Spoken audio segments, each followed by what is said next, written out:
Zombies and monsters ain't real. You gotta be retarded to believe in that stuff.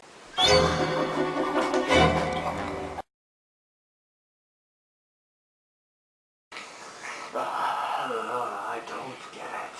I've been chewing over 2 hours and I still taste no brain.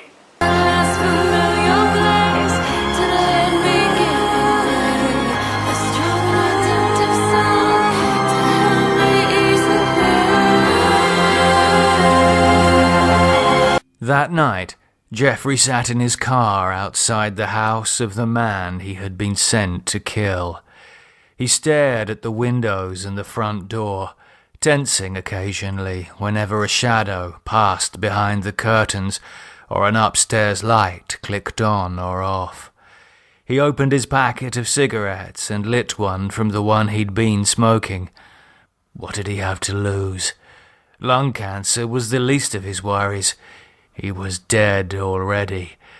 Judgment had been passed and his fate was sealed. The best he could hope for was that his eternity in hell might be more comfortable as a demon. He drew on the cigarette and thought about the things Clive did to him. The torture, the abuse, the tearing and eating of his flesh. Jesus Christ, would he ever be able to do those things to others? To be that way took a special kind of evil, and all he'd ever been was a bully. A bit of a pervert, perhaps, but he'd never tortured anyone for pleasure. Or had he? It depended on how you defined torture. He remembered his wife's suicide note, and his fingers trembled as he drew hard on the cigarette, causing the long ash to tumble onto his jacket. He looked back to the house. Maybe he'd be able to get out of hell sooner as a demon. Maybe he hadn't even been in hell. Maybe he'd been in purgatory. A wave of hope flowed through him, and he flicked on the car's reading light. He put the cigarette in the ashtray and pulled the sports bag he'd brought with him across the passenger seat. He rummaged among its contents, the sound of metal on metal as the knives, hammer, and large adjustable wrench shifted around inside. Where was the fucking Bible Father Matheson had given him? The stupid thing was black, and Jeffrey couldn't make it out in the poor light. Then his fingers brushed against its soft cover. It was buried under the tools. He pulled it out and opened it under the light. Purgatory! Purgatory! Where the fuck was purgatory? He flicked to the back to try to find it in the index. Shit! There was no fucking index! How was anybody supposed to find anything in this stupid book? He threw it aside and felt fresh tears coming to his eyes. He flicked out the light, threw his arms across the steering wheel, and buried his face in his sleeves. He bit down on the fabric, stifling his sobs, muffling them, hating them, knowing that somewhere Clive was watching him and laughing. Motherfucker! He sat back and punched the wheel. You motherfucker, Clive! I don't want to do this! I don't want to kill! Oh, for God's sake! I don't want to die! I want to live! His thoughts raced. What should he do? If he refused his mission, he'd go to hell and face the wrath of Satan. If he went through with it, he'd still go to hell and become a demon, a monster and a tormentor of others for all eternity. Truly, he was damned if he did, and damned if he didn't. He struggled to weigh the lesser of the two evils, and found them both of an equal, unbearable weight.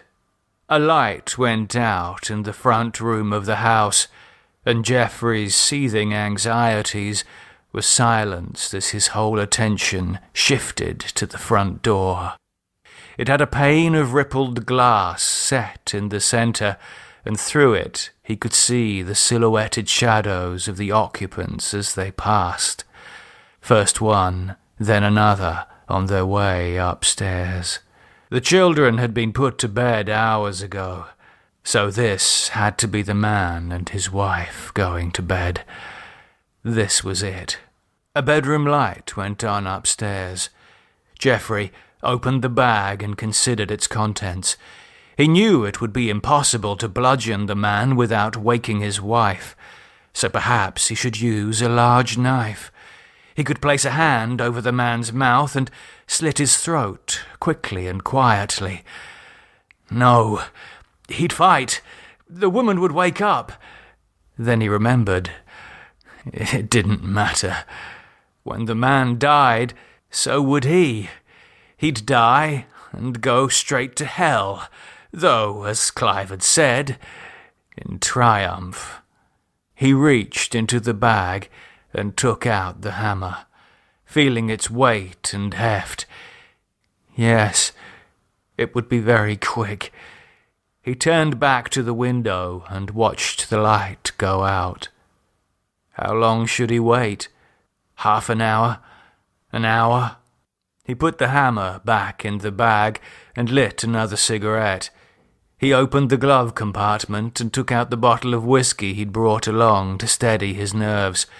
He unscrewed the cap and took a slug. What did it matter if he got drunk? He wasn't going to be driving anywhere afterwards.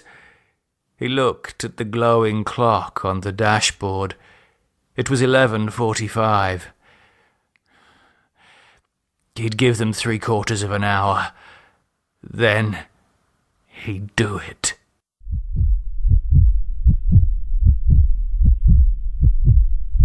He woke up. Grey daylight revealed an empty whiskey bottle and an overflowing ashtray. He looked at the clock. It was 8:15. The clamour of young children came to his ears, and he realised that this was what had awoken him. Geoffrey looked out of the window. His quarry, a heavy-set man in his 40s, was helping his wife usher the children out of the house and off on their way to school. Geoffrey's face looked like it had aged 10 years overnight, but the sight of the family, alive, happy, and going about the ordinary business of another day, brought a smile to his face that almost wiped those unbidden years away again. Sometime last night, between the parents going to bed and his finishing off the whiskey, he had evidently changed his mind and made his final decision. He looked into the rearview mirror, expecting to see Clive sitting in the back seat, but he was alone. He ran a hand over his stubbly chin and looked around at the passers-by, watching for a ripple of heat or a tendril of smoke from an unseen source. Surely Clive had to be here somewhere. But he wasn't. He must be waiting ahead, around the next corner, or the one after that. Perhaps a shop assistant or a policeman would turn around, and there the demon would be. The world would slow down and burst into flames, and Clive would be upon him again, playing with him like a cat plays with a mouse, before leaving him, screaming and writhing alone like a lunatic. Was this how his remaining time on earth would be? Was this the new shape of his damnation? Hell on earth? Then he remembered the one place where Clive couldn't go. The church. He whimpered as a sudden hope shook his heart. He had to speak to the priest again, and this time he'd tell him everything. He turned the key in the ignition and stepped on the clutch. Did you hit it? Yeah. Okay, just get back in the place. Alright. Shut up, Ivan. I don't get it. I've been chilling over 2 hours and I still...